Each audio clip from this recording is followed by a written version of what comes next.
Good morning everyone. Today I am going to explain you three topics: the fertility rate of India and also about the migration, and also I am explaining you about today about population density. So first we are learning about the fertility rate of India.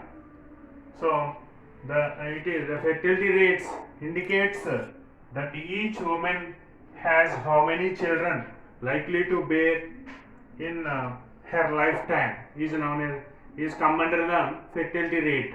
Fertility rate indicates that each woman has how many children likely to bear in her lifetime is come under the fertility rate. So fertility rate is also we have called that the total births for women. Total births for women is come under the fertility rate. So this is one of the indicator of changing the population. So changing the population, and also it is influenced about the development of the society.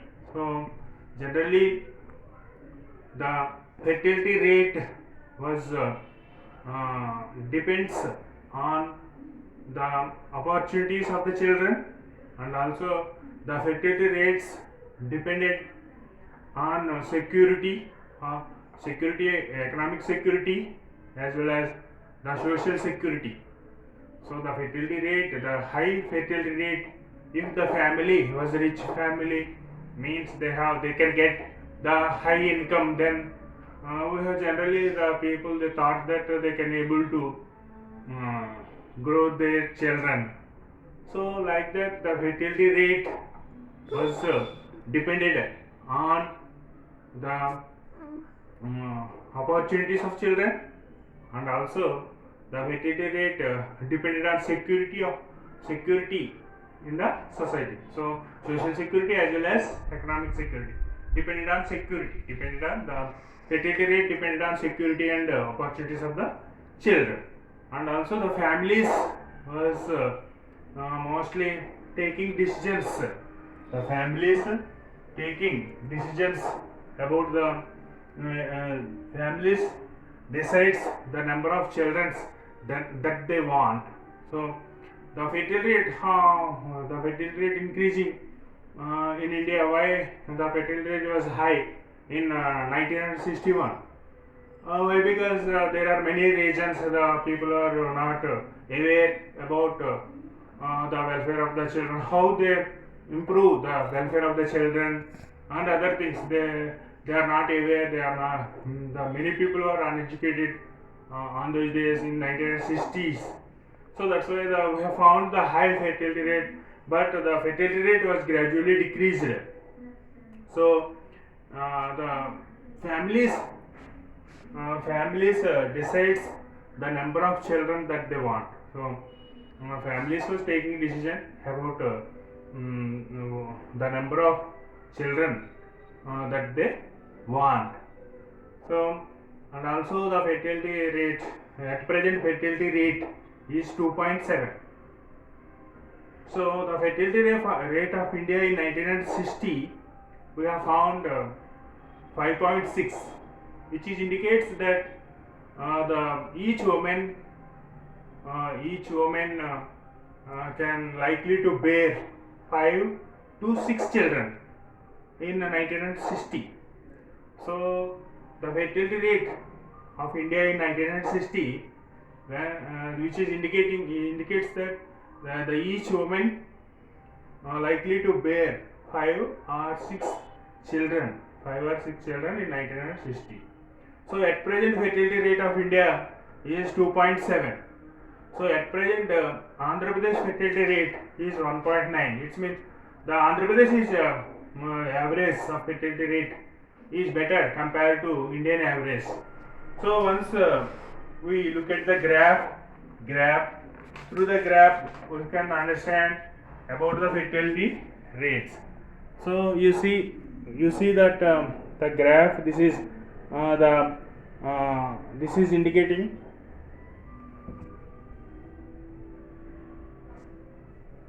You see this graph, this year 1960. So when we have found the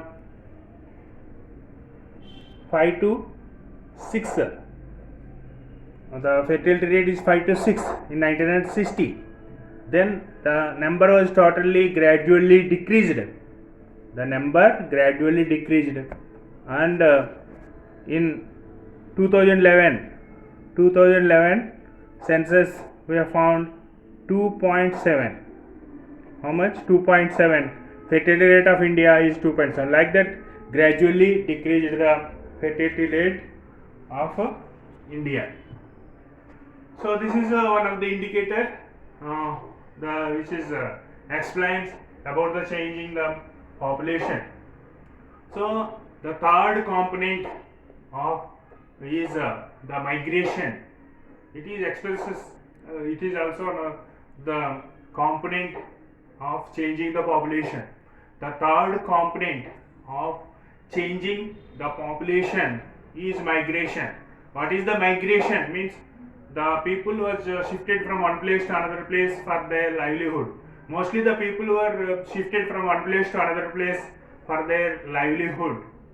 They want to earn money. So some of the people are they want to do the businesses. So that's why they are migrated from one place to another place. And also some of the people, they want the family facilities. Some of the people, they want education purpose. Some of the people are migrated from one place to another place, and some of the people they want to the health facilities. For the health facilities, they are shifted from one place to another place. So like that, the different people was they are migrated from one place to another place for different purposes. So this migration was divided into two categories. One is internal migration and international migration. Internal migration means within India, within the country, the one state to another state, the people were migrated. Means then we have called as the internal migration. For example, in India, from Andhra Pradesh to some people was migrated to Telangana. From Andhra Pradesh to some of the people are going to Punjab and Maharashtra. Some of the people are going to the Tamil Nadu. So like that, the people was shifted from one state to another state. Means that is come under the internal migration. So during the internal migration, the total population was not influenced, but the density of population was influenced. For example, from Andhra Pradesh to more number of people was migrated to other states. Means Andhra Pradesh population was declined. The Andhra Pradesh population. So density of population was influenced due to the internal migration. So international migration, one country to another country, the people was migrated from one country to another country is come under the international migration. For example, from India to America, India to Australia, India to Kuwait, India to UAE, India to Saudi Arabia. Like that, the people were migrated from one country to another country. Means that is come under the international migration. So international migration influences the change of population within the country. So like that, the migration is also one of the factor which is the changing the population of the particular region. So now we are going to another topic, that is the population density. Population density. So the population density, the number of persons per unit area. The population density indicates that the number of people per unit area is known as the density of population. So for example, in India, the Indian density of population is 382 persons per square kilometer. So it is indicating about the square kilometers. Once we are look the map and understand the density of population. So this is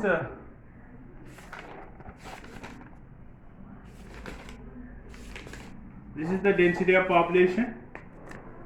So density of population is high in northern states, Indo-Gangetic plain regions. We have found the thick density of population, and also Kerala. In Kerala, we have found a very high density of population. In Andhra Pradesh, East Godavari and West Godavari. In Tamil Nadu, some regions, and Chennai and some other regions are thickly populated, and West Bengal region is thickly populated. So like that, the highest populated areas and the lowest density populated areas are there in India. For example, you see the Jammu and Kashmir and Rajasthan, we have found very less density of population because of the desert region. This is Rajasthan come under the desert region. There is no water facilities, and rains are very low. Less rains occurred in Rajasthan. That's why these Jammu and Kashmir region hills, the highest hills, the living conditions are very difficult.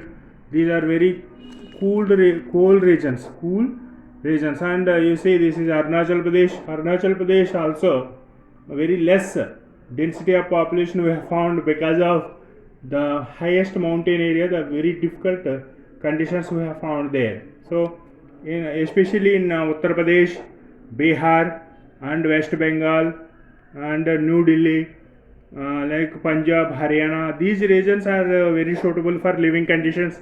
The flat Indo-Gangetic plains, we have found abundant of water facilities, and the fertile lands, very fertile lands we have found in these regions.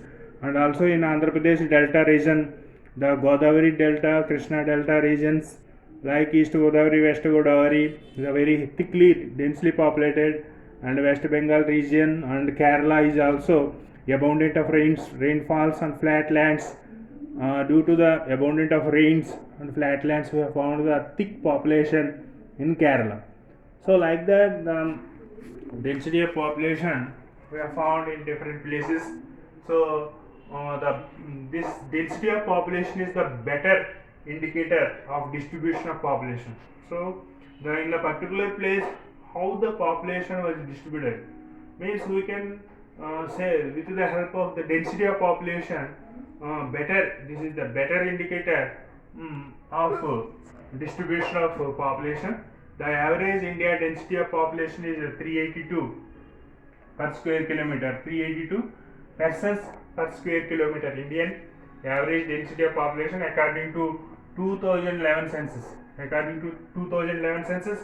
The highest density populated region in India, Bihar. In Bihar, we have found 1106 persons per square kilometer.